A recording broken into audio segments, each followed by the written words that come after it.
ബഷീർ ബഷിയും കുടുംബവും സോഷ്യൽ മീഡിയയിൽ സജീവമാണ്.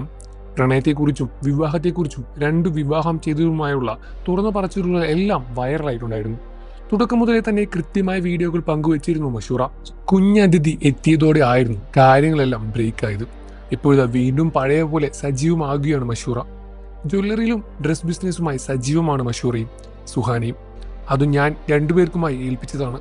അവരത് കൃത്യമായി ചെയ്യുന്നുണ്ട് എന്ന് ബഷീർ സാക്ഷ്യപ്പെടുത്തുകയായിരുന്നു. ഇപ്പോഴത്തെ സുഹാനയ്ക്ക് സർപ്രൈസ് നൽകിയിട്ടുണ്ടെന്ന് പറഞ്ഞിട്ടുള്ള വീഡിയോ സോഷ്യൽ മീഡിയയിൽ വൈറലായിട്ടുണ്ടായിരുന്നു. കുറച്ചധികം പരിപാടികൾ വരുന്നുണ്ട്. അതിനെല്ലാം വേണ്ടിയാണ് ഇത്രയും ഡ്രസ്സുകൾ എടുത്തത്. ഇതൊന്നും ഇപ്പോൾ കാണിക്കുന്നില്ലെന്നും ഇവർ പറഞ്ഞിരുന്നു. എന്തോ വലിയ കാര്യം ചെയ്ത പോലെയാണ് മഷൂറയുടെ വരവ്. കുടുംബസമേതമായി സിനിമ കാണാൻ പോയതും വീഡിയോയിൽ കാണിച്ചിരുന്നു. ഇത്തവണ സുഹാനയായിരുന്നു മുൻസീറ്റിൽ. ഇനി ഈ കാഴ്ച കാണാൻ അടുത്ത വർഷത്തെ വീഡിയോ വരേണ്ടി വരും എന്നായിരുന്നു കമന്റുകൾ. ഇതെന്തിനാണ് ബഷീർ സുഹാനിയെ പരസ്യമായി വിമർശിച്ചുള്ള ചോദ്യങ്ങളും ഉയർന്നു വന്നു. എന്തെങ്കിലും പറയാനുണ്ടെങ്കിൽ അത് പരസ്യമായി ചെയ്യുന്നതാണോ എന്നാണ് വിമർശനവും പുറത്തു വന്നത്.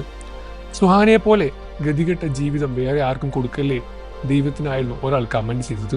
ഡബിൾ ചെയിൻ വന്നാൽ എന്താണ് കുഴപ്പം? എന്തിനാണ് ബോഡി ഷേമിങ്? നിങ്ങൾക്കറിയില്ലേ അത് എത്രത്തോളം അവളെ ബാധിക്കുമെന്ന്? ആ മക്കൾ എത്ര പക്വതയോടെയാണ് പെരുമാറിയത്. സുഹാന ഒരുപാട് സഹിക്കുന്നുണ്ട്. ബഷീറുടെ കയ്യിൽ നിന്നും എന്തെങ്കിലും സംഭവിച്ചാൽ ഒരു കുഴപ്പവുമില്ല. അപ്പോൾ ബഷീറും ഒന്നും പറയില്ല. സോനുവിൻ്റെ എന്തെങ്കിലും കാര്യമുണ്ടെങ്കിൽ ഒരു 100 കുറ്റം എടുത്ത് പറയുന്നത് കേൾക്കാം. സുഹാന എന്ന് വിളിക്കുന്നത് തന്നെ പരിഹാസമായോടെയാണ്. ഇത്തരത്തിലുള്ള ഒരുപാട് കമന്റുകളും മോശം കമന്റുകളും ആ വീഡിയോയ്ക്ക് താഴെ വന്നു. എന്നാൽ യഥാർത്ഥത്തിൽ അങ്ങനെയാണോ കാര്യങ്ങളെന്ന് ചോദിച്ചാൽ അവർക്ക് മാത്രമേ അറിയൂ.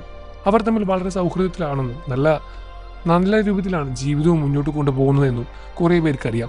എന്നിരുന്നാലും ഇത്തരം നെഗറ്റീവ് കമന്റുകൾ പറയുന്ന ഒരുപാട് ആളുകളുമുണ്ട്. നിങ്ങൾക്ക് ബഷീർ ഇഷ്ടമാണെന്ന കാര്യം വീഡിയോയ്ക്ക് താഴെ കമന്റ് ചെയ്ത് പറയുക. വാർത്തകളും വിശേഷം എത്രയും പെട്ടെന്ന് അറിയാൻ നമ്മുടെ വീഡിയോ ഒന്ന് ലൈക്ക് ചെയ്ത് ചാനൽ സബ്സ്ക്രൈബ് ചെയ്ത് സപ്പോർട്ട് ചെയ്യണം ഫ്രണ്ട്സ്.